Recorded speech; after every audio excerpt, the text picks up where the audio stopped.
بسم اللہ الرحمن الرحیم۔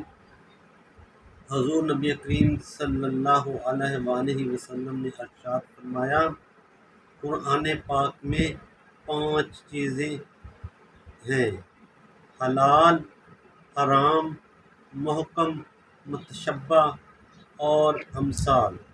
پس حلال کو حلال سمجھو اور حرام کو حرام قرار دو، اور محکم قرآن مجید کا وہ حصہ ہے جس میں عقیدے اور قانون وغیرہ کی تعلیم دی گئی ہے، اس پر عمل کرو۔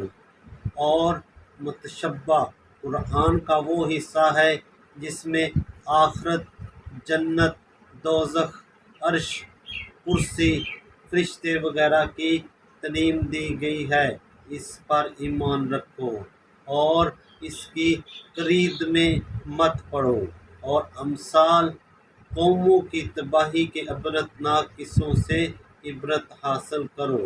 نبی کریم رؤوف الرحیم صلی اللہ علیہ وآلہ وسلم نے ارشاد فرمایا، اللہ تعالیٰ نے کچھ فرائض مقرر کیے ہیں، انہیں برباد نہ کرنا، اور کچھ چیزوں کو حرام کیا ہے، ان کا ارتکاب نہ کرنا، اور کچھ حد بندیاں کی ہیں، انہیں پھلانگ کر آگے نہ بڑھنا، اور کچھ چیزوں سے اس نے بلا بھولے خاموشی اختیار کی ہے تو تم ان کی قرید میں نہ پڑنا۔